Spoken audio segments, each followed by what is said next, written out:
우리 죄송하지만 자기가 지을 수 있는 가장 아름다운 미소를 띄우고 양옆에 분에게 이렇게 인사하겠습니다. 당신은 하나님의 기쁨입니다. 여러분들이 존재하는 것만으로도 여러분들은 하나님의 기쁨인데, 제가 첫 시간 예배를 드리면서 마음에 큰 기쁨과 감동과 동시에 꿈을 갖게 되었습니다. 여러분의 얼굴에서 빛이 나고 너무나 말씀과 은혜를 사모하는 그런 모습과 열정이 느껴져서 얼마나 감사하고 기쁜지, 한국교회에 희망이 있는 줄로 믿습니다. 바로 여러분들이 그 희망이십니다. 저는 이제 영남신학대학교를 말로만 듣고 좋은 학교다, 귀한 학교다 그렇게 생각을 했지만, 제가 직접 공부를 못해서 우리 영남신학대학교를 졸업하시고 저희 교회에서 사역하신 목사님들이 많이 계십니다. 그 중에 이 시간에는 성북중앙교회, 여러분들의 직속 선배시죠. 성북중앙교회를 섬기시는, 아주 부임하셔서 8년째 은혜롭게 교회를 잘 섬기시고 부흥시키시는 김부기 목사님이 계시거든요. 제 밑에서 오랜 고난과 고통의 세월을 견디고 살아나서 아주 귀하게 사역하시는 목사님이 계신데, 잠깐 나오셔서 여러분들에게 영남신학대학교가 얼마나 좋은 학교인지, 그리고 졸업하고 하나님께서 어떻게 길을 열어주시는지, 그리고 이 지역에선 물론 최고로 가장 존경받는 신학대학이겠지만, 이 지역뿐만 아니라 서울에서도 얼마나 많은 목사님들이 영남신학대학교를 귀하게 보고 사랑하고, 또 영남대학교 출신들을 같이 동역하려고 애쓰는지, 제가 말씀드리는 건 그냥 빈말일 수도 있고 칭찬으로 기분 좋으라고 하는 말씀이 들릴 수도 있지만, 우리 직접 우리 김부기 목사님인데 잠깐 인사드릴 때 여러분 박수해 주시면 감사하겠습니다.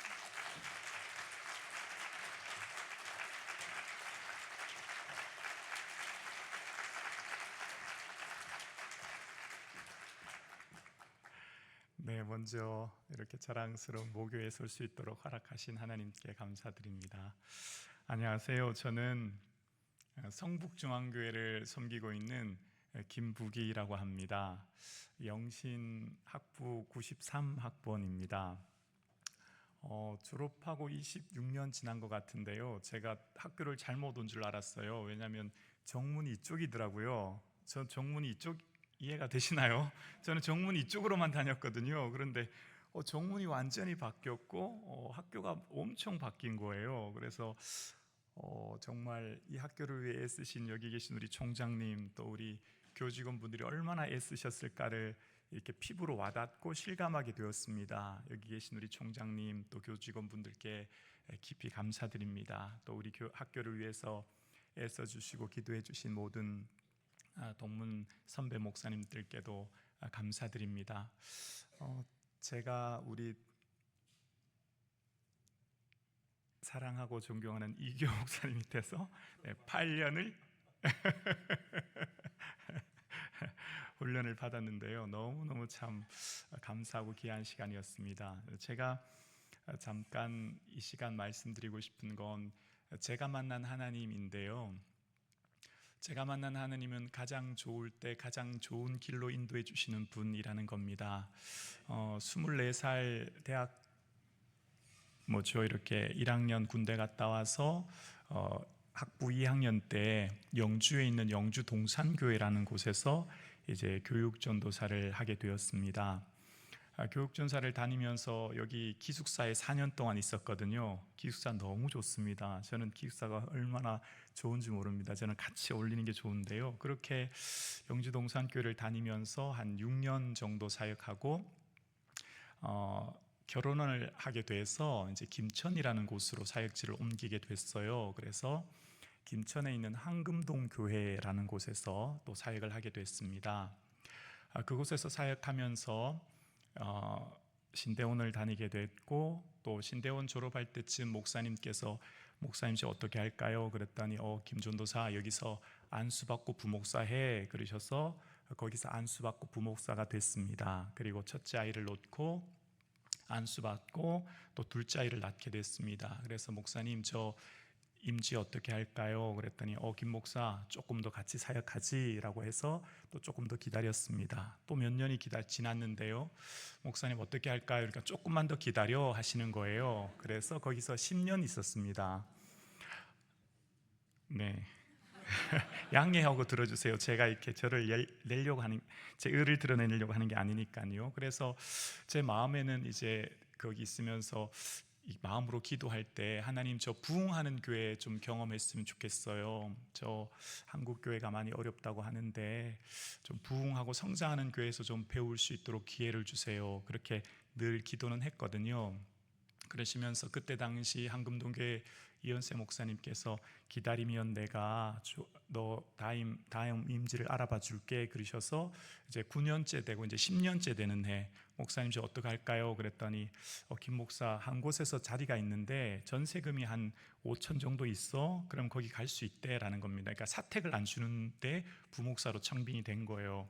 근데 저는 그만큼 여력이 안 되는 겁니다. 그래서 목사님 그만큼의 재정 여력이 안 됩니다. 그러면 제가 한번 알아볼게요 하고 이제 청빙 게시판 공고를 보고 이제 큰은혜교회 이력서를 냈는데 그날 오후에 연락이 오더라고요. 이번 주 금요일 날 면접 보라고요. 면접 보고 내려오는데 연락이 왔더라고요. 다음 주부터 출근하라고요. 그래서 지방에서 서울까지 KTX 타고 출근했던 기억이 납니다. 그렇게 큰은혜 교회에서 사역하는데 부흥이 무엇인가를 저는 피부로 느끼고 경험하게 되었습니다. 이렇게 얘기하잖아요. 구름대처럼 몰려온다라는 것을 제가 경험하게 되었습니다. 매주마다 매 예배마다 너무 많은 성도님들, 그러니까 예배 때마다 접이식 의자를 펴야 되고 매 예배마다 성도님들 오시는 거에 교구마다 어느 교구가 더 많이 올까 우리끼리 경쟁할 정도로 정말 특별 예배는 부속실부터 시작해서 교육관까지 자리가 가득 차는, 정말 기도한 대로 하나님이 저에게 큰 은혜를 주신 것 같아요. 그래서 거기서 이제 8년 동안 목회를 배웠는데요. 24살 때부터 목회를 하면서 큰은혜교회에서 8년을 배웠는데 큰은혜교회에서 배웠던 8년이 저에겐 참 소중한 시간이 됐던 것 같아요. 설교는 어떻게 해야 되는지, 신방은 어떻게 하는지, 목회 계획은 어떻게 짜야 되는지에 대한 목회에 대한 전반적인 걸 배우게 된 시간이었거든요. 그리고 이제 또 목사님께 여쭙죠. 목사님 저 담임 임지 언제 알아볼까요? 라고 했더니 목사님이 김 목사 좀 더 기다려 하시는 거예요. 그래서 또 몇 년 있다가 또 여쭤봤더니 조금만 더 기다려 하시다가 어느 날 아침에 목사님이 커피를 마시자고 하셔서 목양실에 갔더니 기독본고를 넘기시더니 김 목사 여기 성북동에 교회가 있네, 여기 한번 내봐 그러시는 거예요. 근데 저는 성북동에 있는 교회고 제가 과연 갈 수 있을까? 저는 제 스스로가 좀 의문이 들었고, 그러나 기도하면 될 거야 생각했고 이제 기도를 했고 한 달 뒤에 면접 보라고 하더라고요. 그리고 면접 보니까 또 한 달 뒤에 설교하라고 하더라고요. 그래서 설교하러 가기 전 한 달 전부터 본당에서 철회했던 기억이 나요. 하나님 저는 빽이 없습니다. 저는 학력도 지력도 저는 아버지가 장로님도 목사님도 아니에요. 저는 하나님만 밖에 없습니다. 그렇게 기도했던 생각이 납니다. 그리고 이제 청빙하게 됐다고, 위임 청빙이 됐다고 해서 성북중앙교회로 청빙이 된 거예요. 그 청빙돼서 가서 보니까 이제 그 전에 제가 청빙된 이유를 이제 그때 가서 알게 됐는데 한 90통 정도의 이력서가 왔다고 하더라고요. 그런데 이제 그 청빙위원회에서 어떤 결정을 했냐면 다른 분들의 청탁을 받는 분들은 다 빼자. 다른 분들의 청탁이 오는 이력서는 무조건 제외하고 그 외 분들을 우리가 청빙하자라고 했더라고요. 그래서 독일이랑 영국이랑 미국에서 학위 받은 분들은 다 뺐더라고요. 왜냐하면 다 청탁했던 분들이더라고요. 저는 청탁한 적이 없고 하나님께만 청탁을 하고 기다린지라 아마 제가 됐다는 걸 그때 나중에 알게 됐습니다. 제가 만난 하나님은 기도하면 응답해 주시는 하나님이라는 겁니다. 제가 큰은혜교회에서 배웠던 건 부흥이라고 하는 것은 성령님이 역사해 주시는 것이고, 그 성령님의 역사하심은 기도로부터 시작된다고 하는 것을 배웠는데요. 담임 목사님 늘 목양실에서 기도하시고 또 말씀 묵상하시는 것을 보면서 기도는 이렇게 하는구나 생각이 들었고, 그래서 저는 큰은혜교회 8년 사역하면서 늘 퇴근하고 지하 기도실에서 저만의 시간을 가지고 늦게까지 기도했던 생각이 납니다. 제가 여기 동문 우리 후배님들 보면서 제가 어떤 말씀을 전할까 생각하면서 제가 살아왔던 삶의 내용을 이렇게 요약해서 말씀드립니다. 현실이 아무리 어렵고 환경이 아무리 어렵고 내 생각대로 안 될 것 같아도, 계산하고 생각해도 아무리 안 될 것 같아도 기다리고 기도하면 하나님이 가장 좋은 길을 열어주십니다. 제가 만난 하나님은, 눈에 보이시 않는 영이신 하나님은 내 앞에 계신 담임 목사님을 통해서 응답을 주신다, 저는 확실히 믿었고, 황금동 교회에서도 그랬고 큰은혜 교회에서도 그랬고, 담임 목사님 말씀하시면 떠나고 담임 목사님 말씀하시면 기다리는 시간이 저에게는 은혜의 시간이었고, 하나님께서는 그렇게 저에게 은혜를 허락해 주신 것 같아요. 여기 계신 우리 동문 여러분, 우리의 계산으로, 머리로 생각해서 내가 사역지를 옮기고 내가 이렇게 하면 잘 될 거야 생각하지만 저는 그렇지 않다고 생각합니다. 내 계산이 아니라 믿음을 가지고 하나님 앞에 기도함으로, 인내함으로 기다리면, 버티면 하나님께서 사역지는 옮겨주십니다. 하나님께서 내 마음의 소원을 가장 잘 아시거든요. 제가 그토록 부흥하는 교회 경험하기를 원했고, 그 교회를 하나님께서는 저에게 경험시켜 주셨거든요. 오늘 여기 계신 여러 동문 여러분, 여러분의 삶에 현실이 막막하고 내 삶에 안 될 것 같은 여러 가지 어려움이 있다고 생각되십니까? 기도하면 응답해 주십니다. 가장 좋을 때 가장 좋은 곳으로 응답해 주십니다. 그래서 우리에게 가장 필요한 것은 하나님만 바라보는 것, 하나님만 의지하는 것, 오직 기도하는 것이라고 생각합니다. 제가 우리 이규호 목사님께 배운 건 기도라고 생각합니다. 늘 목양실에서 기도하셨던 목사님 보면서 지금 저는 성북동에 있는 성북중앙교회를 섬기는데요, 역시 저는 기도만 하려고 합니다. 재정이 부족하고 사역자가 세워지지 않을 때, 삶의 여러 가지 사역의 어려움 만났을 때 절대 사람에게 부탁하지 않는다. 재력 있는 장로님 부탁하지 않는다. 반드시 기도만 한다. 그래서 저는 늘 새벽에 기도하면 놀랍도록 하나님께서 모든 것 채워주신 것을 경험하게 되었습니다. 하나님은 살아계시고 우리의 모든 것을 가장 잘 아시는 분이 그 하나님이시기에 가장 좋을 때 가장 좋은 길로 인도하시는 주님만 의지하고 기도하는 그런 공동체가 되기를 소망합니다. 우리 영신 졸업한 동문들이 서울에서는요, 우리 동문들이 굉장히, 제가 자랑스러운 건 영신을 졸업한 저희뿐만 아니라 우리 후배들도 다른 학교 졸업한 분들보다 훨씬 더 존중받고 사랑받는데요, 그것은 아마 믿음이 좋고 열심히 성실하기, 삶에 주어진 일에 열심히 성실하는 선배들 또 후배들이 있었다 생각합니다. 여기 계신 여러분들 자신감을 가지시고 비전을 가지시고 꿈을 가지시고 오직 기도하는 그런 공동체 되어서 우리가 이 한국교회를 섬기는, 하나님 나라를 이 땅에 확장하는 그런 공동체가 될 수 있기를 주님의 이름으로 소망합니다. 기도하면 반드시 응답해 주십니다. 그 좋으신 하나님만 의지하는, 전적으로 주께 엎드리는 그런 공동체 되어서 하나님의 기쁨이 되는 그런 동문이 되기를 주님의 이름으로 축복합니다. 네, 감사합니다.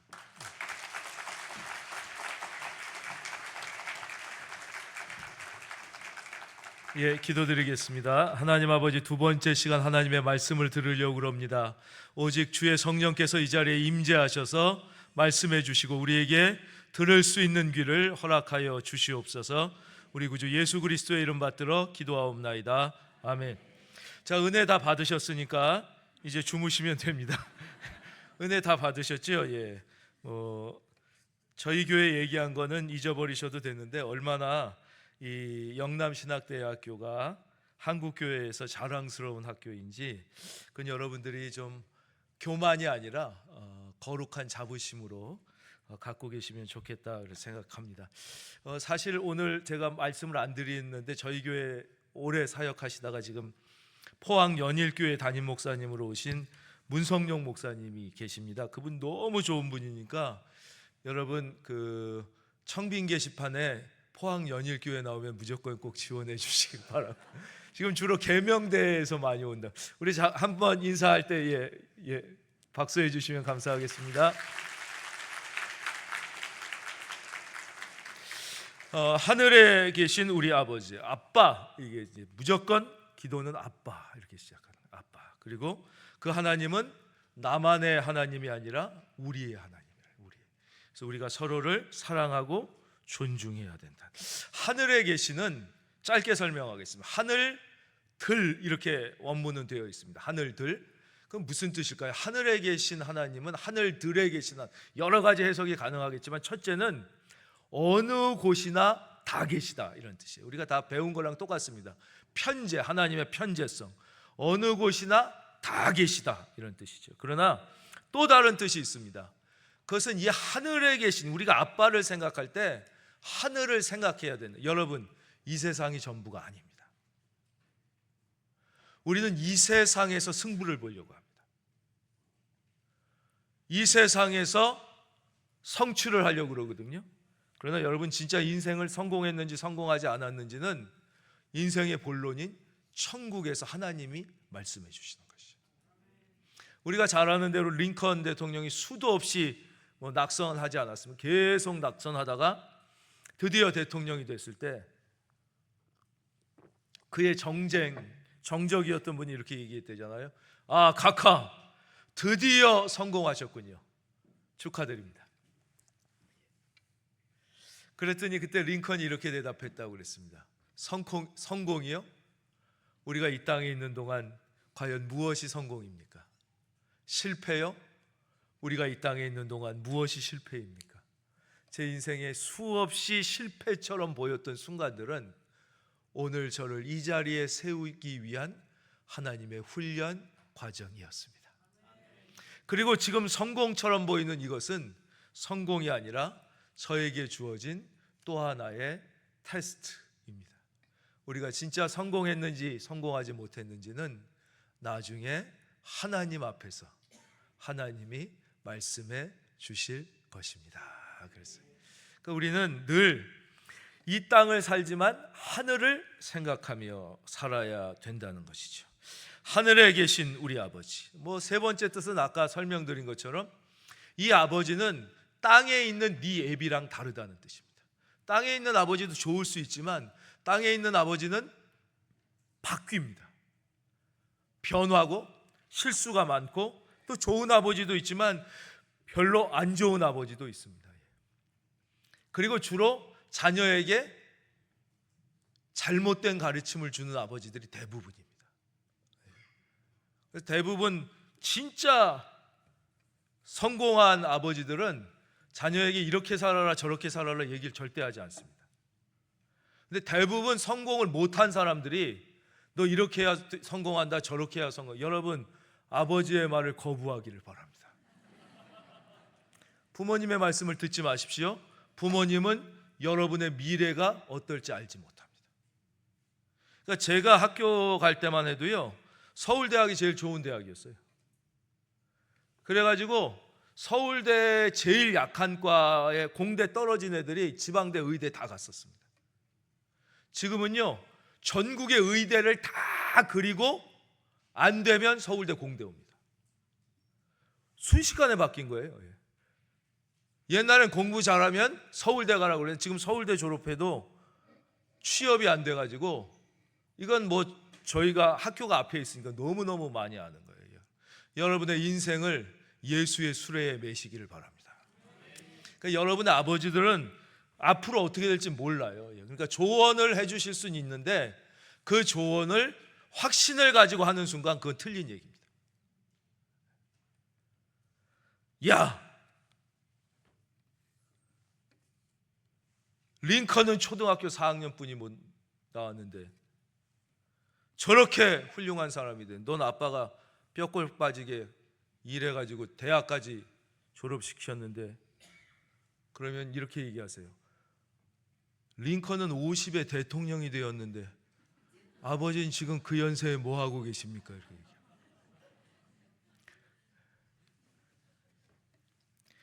여러분의 인생의 수레를 육체의 아버지가 아니라 하늘의 아버지께 매는 은혜가 있기를 바랍니다. 하늘에 계신 우리 아버지. 그러면 어떻게 됩니까? 이 하나님 아빠를 생각하고 사는 사람들에게 어떤 일이 일어납니까? 바로 하나님의 사건들이 일어납니다. 한번 따라하겠습니다. 하나님의 사건. 사역은 하나님의 사건을 경험하며 사는 것입니다. 인간의 사건이 아니라, 그럼 하나님의 사건은 언제 일어나느냐? 하나님을 생각하고 사는 사람들에게 하나님의 사건은 일어납니다. 땅을 생각하고 사는 사람들에게는 땅의 사건이 일어납니다. 여러분, 우리는 이 땅을 살지만 하나님의 사건을 경험하고 하나님의 사건을 통하여 하나님의 나라를 세워가는 사명을 받은 사람들이죠. 우리의 삶 가운데 하나님의 사건이 나타나기 위해서는 우리는 하늘에 계신 그 아버지, 진짜 아버지를 깊이 있게 부르면서 사는 것입니다. 두 번째 이렇게 나옵니다. 하늘에 계신 우리 아버지, 이름이 거룩히 여김을 받으시오며. 한번 따라해 주십시오. 이름이 거룩히 여김을 받으시오며. 이상하지 않습니까? 우리 하나님은 우리가 뭐 이렇게 거룩하다 그런다고 그래서 더 거룩해지는 분이 아니고, 우리가 무시해야 한다고 그래서 무시받을 만한 분이 아니에요. 그분은 홀로 거룩하신 분이란 말이에요. 우리가 뭐라고 그러든지 상관없이 그분은 홀로 너무너무나 거룩하신 분이에요. 그런데 그분이 그 거룩함이 여김을 받지 못하는 경우가 있습니다. 그건 언제입니까? 바로 내가 그분의 얼굴에 먹칠을 할 때입니다. 그 하나님이, 그냥 홀로 영광을 받으실 그 하나님이 영광을 받지 못할 때는 내가 그 얼굴에 먹칠을 할 때뿐입니다. 그래서 이 말씀은 우리에게 어떻게 적용해야 되느냐? 하나님, 거룩하신 하나님의 이름이 저 때문에 모욕받지 않게 하여 주시옵소서. 목사들이 교회를 고릅니다. 그러면 교회도 목사를 고르기 시작하는 것입니다. 잘 생각하십시오. 왜 교회가 목사님을 청빙하지 않고 선발하기 시작했습니까? 목사들이 교회를 골랐기 때문입니다. 하나님이 부르심에 순종하면 교회들도 순종하게 되어 있습니다. 교회를 욕하지 마십시오. 여러분들이 조금이라도 더 조건이 좋은 교회에 가고자 한다면 교회는 조금이라도 더 조건이 좋은 사역자를 뽑으려고 할 것입니다. 이것은 우리 스스로를 하나님의 종이 아니라 돈의 종, 환경의 종으로 만들어서 하나님의 얼굴에 먹칠을 하는 행위가 되는 것입니다. 여러분, 오늘 결단하십시오. 하나님, 저는 하나님이 부르시는 곳에 가겠습니다.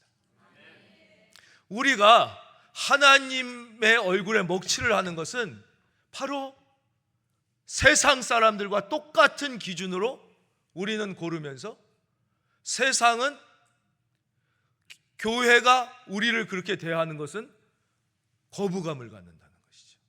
시작은 다 우리로부터 시작된 거예요. 주의 종들로부터 시작된 것이고 신학생들로부터 시작된 것입니다. 우리가 세상의 월급쟁이가 아니라 하나님의 말씀을 맡은, 칼바르트가 그랬잖아요. 죄송합니다. 그때는 그분이 약간 옛날 분이라서, 남자로 태어나서 할 수 있는 가장 고귀한 일이 있다면 목사가 되는 것이다. 교황 시켜주면 딱 3일 하겠다고 그랬어요. 3일 동안 모차르트의 음악을 축복하고 내려오겠다. 그때는 지금 이제 여자분들이 좀 기분이 나쁘시겠지만 그때는 아마 여자분들이 목사가 안 될 때였었던 것 같아요. 여러분, 우리는 하나님으로부터 사명을 부여받은 사람들인 것이죠. 그래서 그 이름이 거룩히 여김을 받으시오면은 나 때문에 하나님의 이름이 모욕을 받지 않게 하여 주시옵소서. 그 다음 말씀은 이렇게 됩니다. 하늘에 계신 우리 아버지여, 이름이 거룩히 여김을 받으시오며 나라가 임하시오며. 한번 따라할까요? 나라가 임하시오며. 2004년에 마라톤, 그러니까 올림픽이 열렸습니다. 아테네에서. 올림픽 100주년이에요. 그러니까 올림픽이 아테네에서 처음 시작됐으니까 다시 이제 그 아테네에서 올림픽이 열렸어요. 근데 이제 올림픽은, 모든 올림픽의 하이라이트는 마라톤입니다. 그건 어떤 올림픽도 마찬가지예요. 마지막 마라톤에서 우승자가 쫙 들어오는 그 장면을 비치면서 마라톤을 끝으로 이제 폐막을 이렇게 하게 되는 것이죠. 그래서 마라톤에는 절대 출전하지 않는 나라가 있는데 바로 이란입니다. 마라톤 자체가 이란의 전신인 페르시아가 그리스를 침공했다가 거기서 우리가 잘 알잖아요. 병사가 우리가 이겼다는 사실을 42.19 뛰어와 가지고 알려서. 그래서 지금도 이란은 절대 마라톤을 하지 않습니다. 그게 역사적 팩트이기 때문에 그렇거든요. 근데 이제 마라톤은 주로 강국들이 있습니다. 이디오피아가 잘하고요, 케냐가 잘하고요, 이제 이런 나라들이 잘합니다. 근데 이제 2004년 마라톤에 특이한 일이 일어났어요. 전혀 마라톤의 강국이 아니던 브라질 출신의 반들레이 루이마라는 선수가 처음부터 두각을 나타내며 뛰기 시작했습니다. 그럼 보통 마라톤을 보면 선두 그룹이 형성되고 그 다음에 2위 그룹이 형성되는데 이 사람이 완전히 이걸 바꿔버린 거예요. 단독 선두로 치고 나가기 시작했습니다. 그래서 선두 그룹이 형성되지 않고 이 친구 혼자 단독 선두고 2위 그룹이 이렇게 쭉 35km를 지났습니다. 37km를 지났습니다. 이제 거의 41.195니까 2등, 3등이 카메라에 비춰지지 않을 정도로 독보적으로 1위를 달리고 있는 순간에 갑자기 37km를 지나는데, 그러니까 마라톤이니까 막 뛸 때 여기 사람들이 많이 있을 거 아니에요. 막 이렇게 관중들이 있는데 그 관중 중에 한 백인 남자가 뛰어나오더니 이 달리고 있던 반들레이 루이마를 확 밀었습니다. 그래서 이 사람이 그냥 나가서 완전히 저쪽으로 뒤집어지게 됐죠. 그러니까 그 정도의 모든 체력이 소진된 상태에서 한번 넘어지면 다시 회복하기는 불가능에 가깝습니다. 예전에 우리나라 이봉주 선수가 잠깐 넘어졌는데 회복을 못하더라고요. 이 사람이 정신을 차리지 못하는 사이에 카메라 밖에 있던 2등이 이 사람을 지나쳐 선두가 됐습니다. 카메라 밖에 있던 3등이 이 사람을 지나쳐 2등이 됐습니다. 그리고 이 사람이 정신을 차리고 다시 뛰기 시작했습니다. 1, 2등보다 훨씬 빨리 뛰었습니다. 그러나 이미 저 앞에 가 있던 1, 2등을 더 이상 따라잡진 못했습니다. 여러분이라면 어떤 기분이 들었겠습니까? 얼마나 속상하고, 그 관중 관리를 잘못한 주최 측이 얼마나 원망스럽고, 정말 속상한, 그 하나에 모든 걸 다 걸고 얼마나 열심히 연습을 했겠어요. 그러니까 이 사람이 마지막 그 1등, 원래 금메달인데 동메달로 들어올 때 얼마나 얼굴에, 그런데 전혀 그렇지 않았습니다. 그 장면을 다시 여러분 돌려볼 수 있다면 유튜브에서 찾아보십시오. 그 3등으로 들어온 그 사람이 이렇게 팔을 펴고 너무 어린아이와 같이 기쁘게 이렇게 쫙 웃으면서 너무너무 행복한 표정으로 들어왔습니다. 수많은 사람들은 이 사람이 반드시 올림픽위원회에 이것을 제소할 거라고 생각해요. 요즘에 보면 맨날 반칙했다고 제소하고, 그런데 의외로 이 사람 제소하지 않았습니다. 브라질 올림픽위원회에서 제소하자고 했지만 절대 제소하지 말아달라고 해서 이것이 결국은 재판까지 가지 않았습니다. 야, 저 사람은 왜 그랬을까? 그로부터 2년 뒤 한국에서 마라톤이 열렸는데 그 마라톤에 이 반들레이 루이마가 참여하게 됐습니다. 그래서 이제 공항을 쫙 나오니까 이 사람이 얼마나 초미의 관심사예요. 그래서 우리나라 기자들이 쫙 뛰어갔어요. 쫙 뛰어가가지고 막 질문을 하는 거예요. 근데 남자 기자들이 하는 질문이 다 똑같았습니다. 억울하지 않습니까? 당신이 1등인데 3등 된 게 억울하지 않습니까? 억울하지 않습니까? 그때 저는 알았습니다. 한국 남자의 가슴 속에 있는 기본 감정은 억울합니다. 억울하다요. 내가 사회적으로 세상적으로 난 억울하다.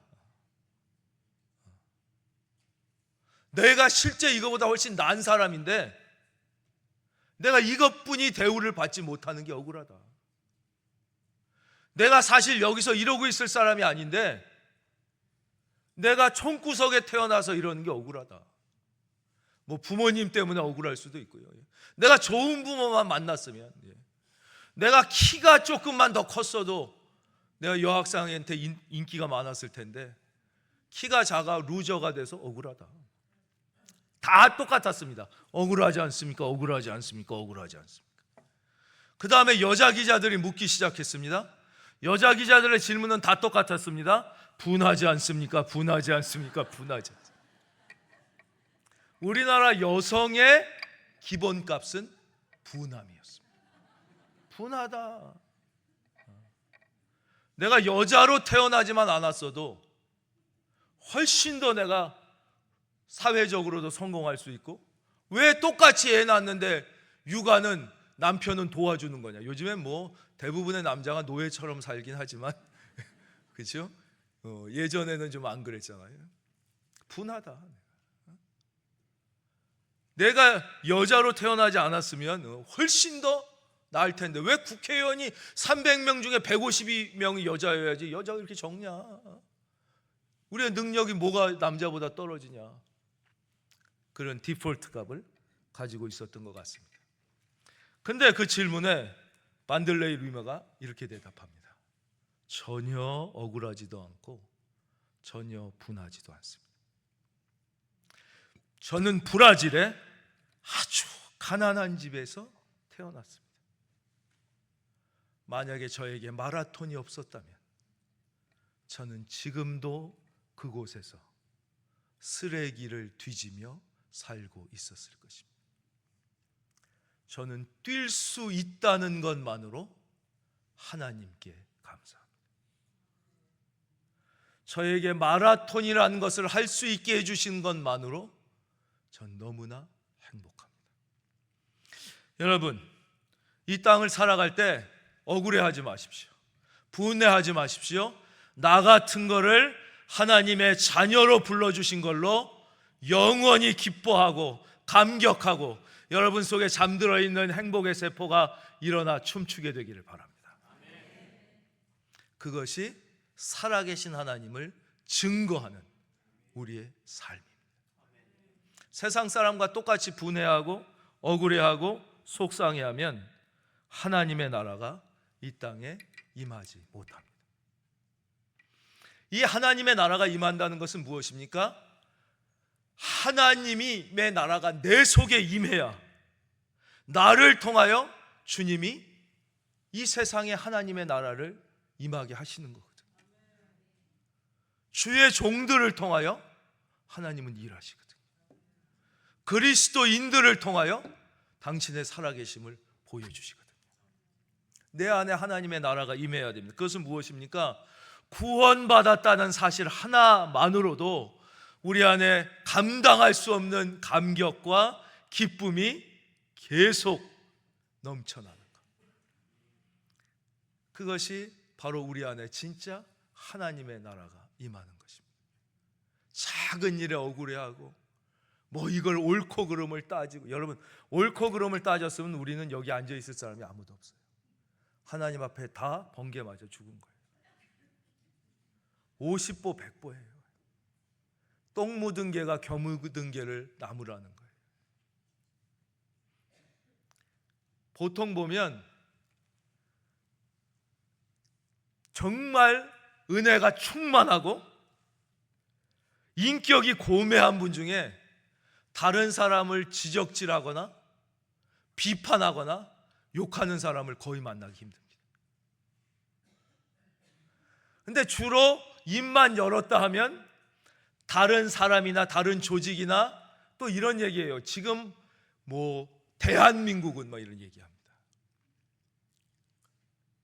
그렇게 얘기하는 분들 주로 보면 까탈스러운 사람들이 많습니다. 그리고 자기의 자녀나 아내로부터 그렇게 존경받는 사람들이 많지 않습니다. 여러분은 어떻습니까? 여러분 속에 하나님의 나라가 임하기를 바랍니다. 하나님 나라가 하나님. 그것이 신학생의 능력입니다. 세상과 다름을 보여줄 수 있는. 그래서 여러분을 통하여 하나님의 나라가 증거되는 것입니다. 제 얘기를 잠깐 드리도록 하겠습니다. 아까 김부기 목사님이 우리 교회 얘기를 지나치게 잘해 주셨는데 뭐 저야 그렇게 잘하지 못했는데 어떻게 운이 좋아서 이제 교회가 또 운이 좋아서 그렇다 그러면 또 비판할 분이 생길 텐데 은혜로 이렇게 부흥을 하게 됐어요. 그래서 이제 많이 오셨어요, 성도님들이.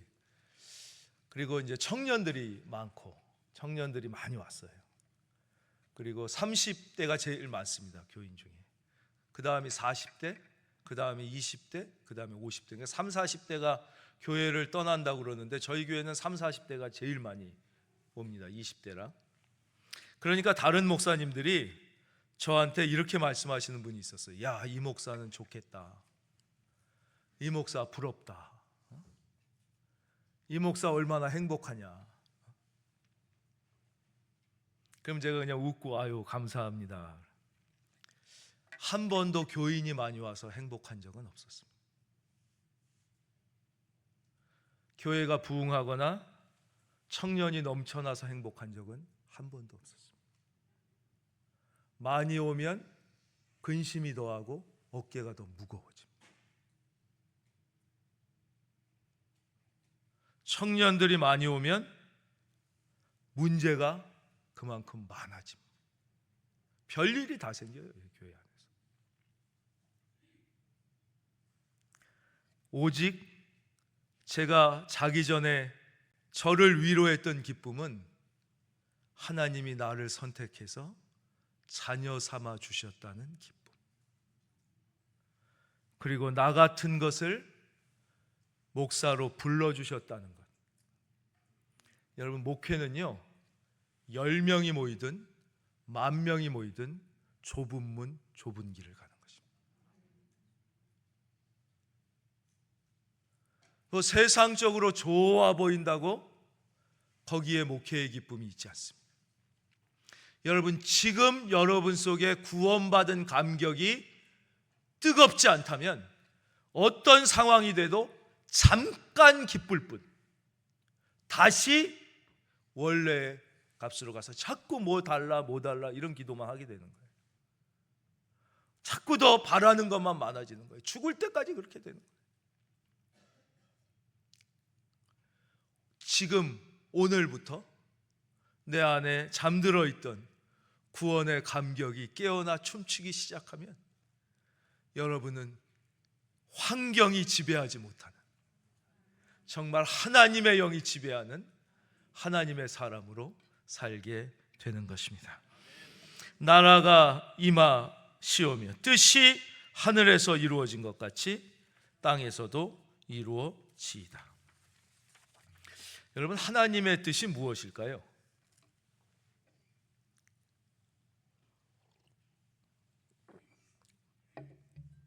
여러 가지로 얘기할 수 있겠죠. 하나님의 뜻.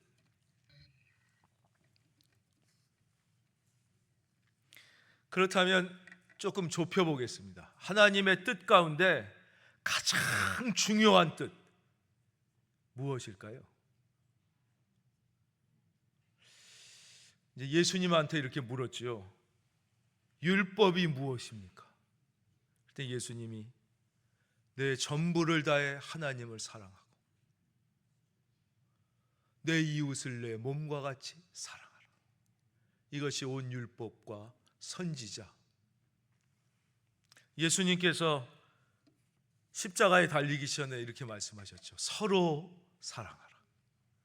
내가 너희를 사랑한 것 같이 너희도 서로 사랑하라.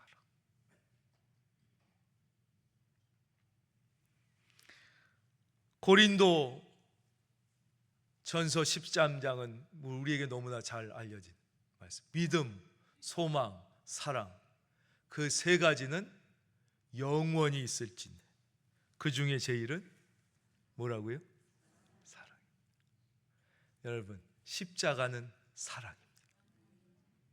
예수님은 사랑입니다. 아유, 목사님, 공의가 있지 않습니까?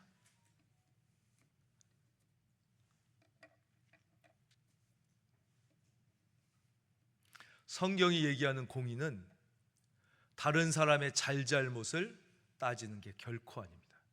그것이 한국 교회를 무너뜨린 아주 잘못된 성경에 대한 오해입니다.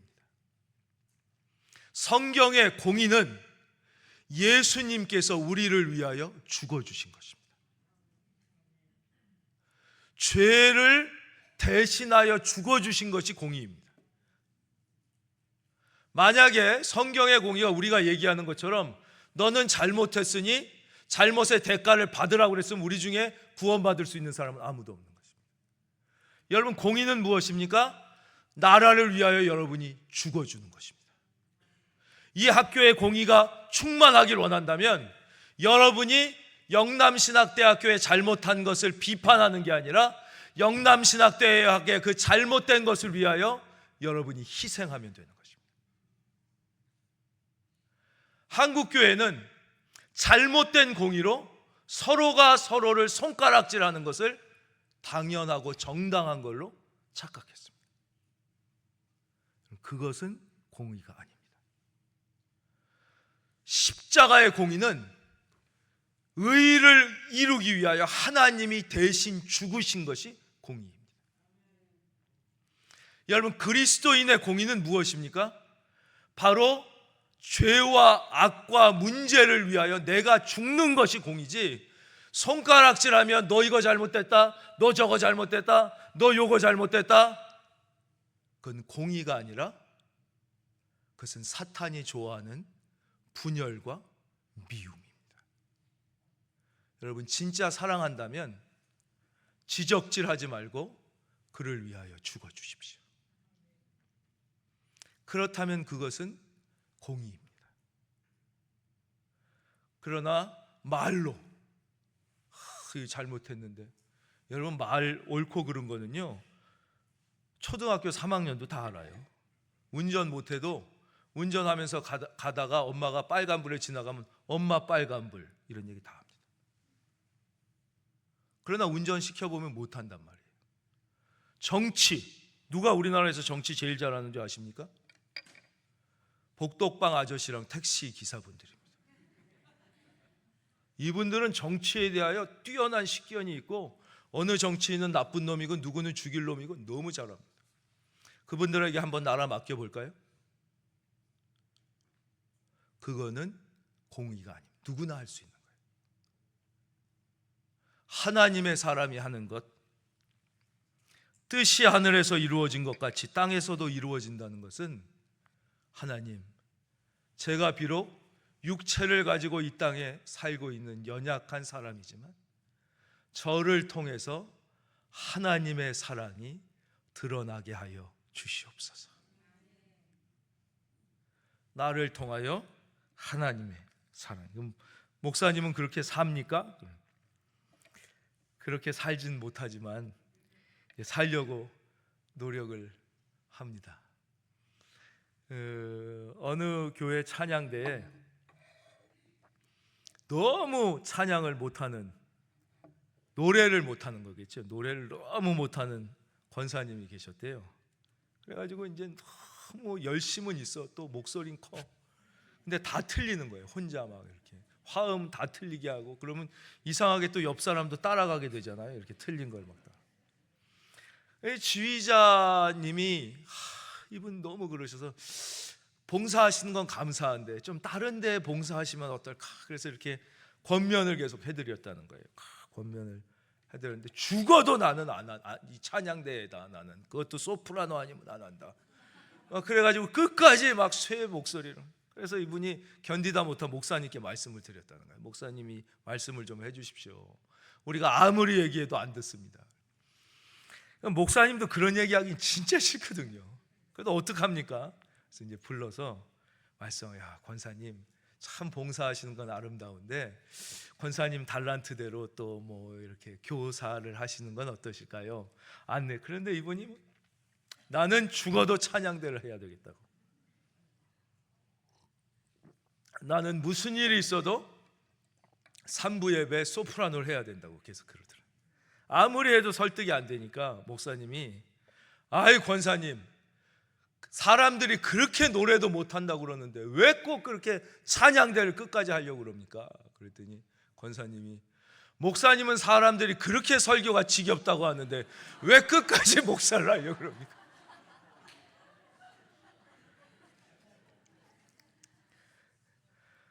뭐 예수님 아니고는 완벽한 사람은 없습니다. 그래서 아유 뭐 목사님도 그렇죠. 다 부족하지만 그렇게 하려고 애쓰는 것이죠. 그것을 깨달으면 참 빨리 깨달으면 삶이 바뀌는데 이걸 사람들이 잘 못 깨달아요. 그래서 주로 죽기 직전에 많이 깨닫습니다. 그래서 죽기 직전에 아들아 미안하다, 뭐 여보 사랑했는데 미안해, 뭐 죽기 직전에 주로 많이 그러죠. 뭐 누구에게 뭐 화해하자. 너무 안타깝잖아요. 너무 늦게 깨달으니까. 근데 그때 깨닫는 것도 은혜예요. 어떤 사람은 죽기 직전에도 모르고 죽어서 깨달아요. 지옥에서 깨닫습니다. 그 이야기가 누가복음에 나와 있죠.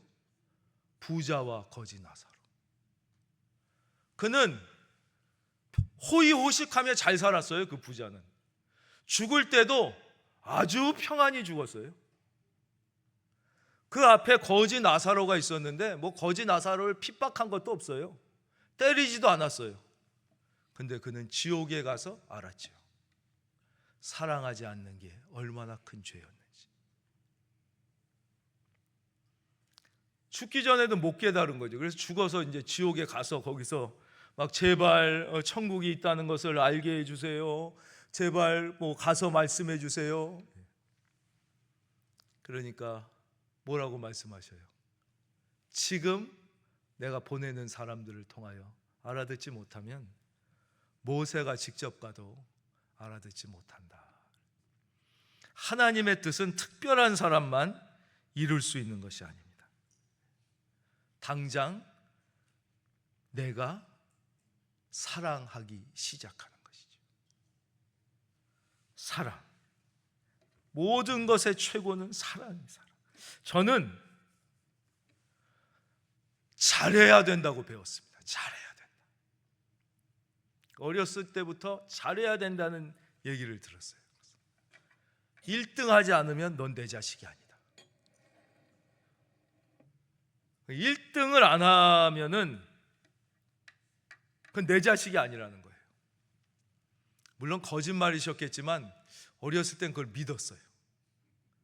그래서 고아원에 가면 착하고 불쌍한 애들이 많은데 그런 애들에게 기회를 주겠다.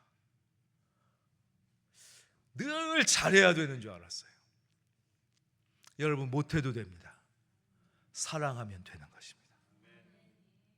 여러분이 교회 학교를 하시든 무엇을 하든 사랑하는 게 잘하는 겁니다.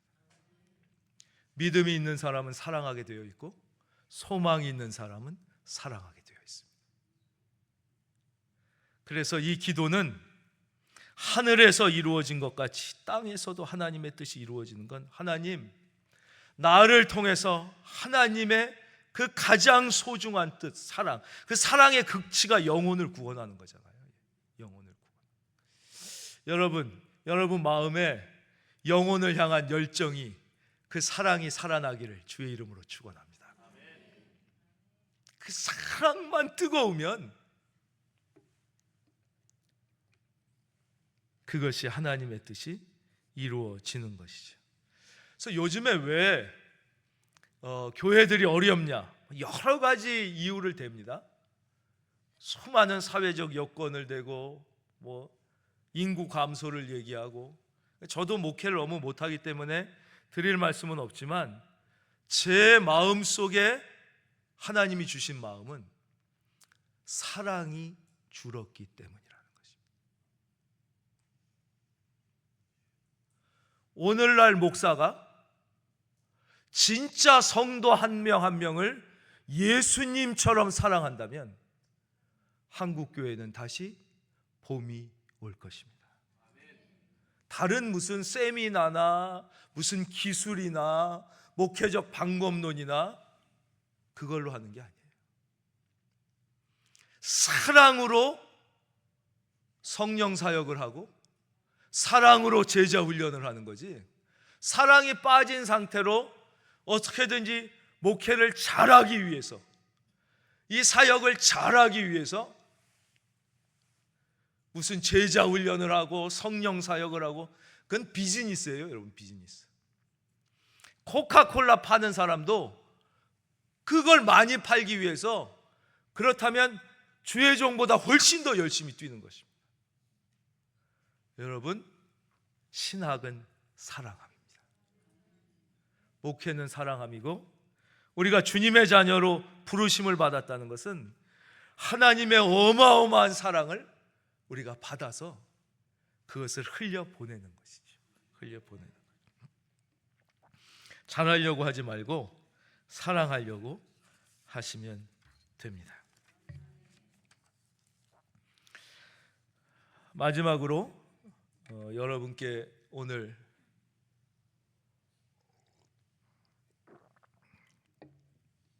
오후라서 좀 피곤하고 그러신데도 이렇게 잘 들어주셔서 너무 감사드립니다. 사람은 그 어떤 사람도 사랑을 할 수 없을 만큼 사랑이 가난한 사람이 없습니다. 여러분이 지금 어떠한 위기와 어려움 가운데 있더라도 여러분에게는 사랑할 수 있는 능력이 이미 있습니다. 그리고 이 세상의 모든 사람은 아무리 행복해 보여도 더 이상 사랑을 받을 필요가 없는 사람은 존재하지 않습니다. 반드시 모든 사람은 사랑이 필요합니다. 사랑을 주지 못할 만큼 사랑이 가난한 사람이 없고, 사랑을 받지 않아도 될 만큼 사랑의 부자는 존재하지 않아요. 그래서 부부끼리도 결혼하고 오래 지나면 그냥 뭐 눈빛만 보면 다 알지 뭐 그러지만, 제가 보니까 사랑을 많이 표현할수록 가정이 행복해지더라고요. 여러분들이 이 학교에서 교우들끼리, 그리고 교수님과, 그리고 여러분이 섬기는 교회에서 사랑을 많이 표현하는 그런 귀한 동문들, 여러분 공동체가 되시기를 바랍니다. 기도드리겠습니다.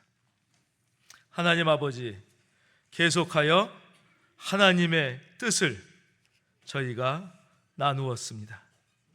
주여, 온전히 깨닫지 못하고 온전히 전하지 못했지만 이 시간 하나님께서 우리에게 주시고 싶었던 그 말씀이 있다면 그 말씀 하나가 우리의 영혼에 박혀지게 하여 주시옵소서. 우리 구주 예수 그리스도의 이름 받들어 기도하옵나이다.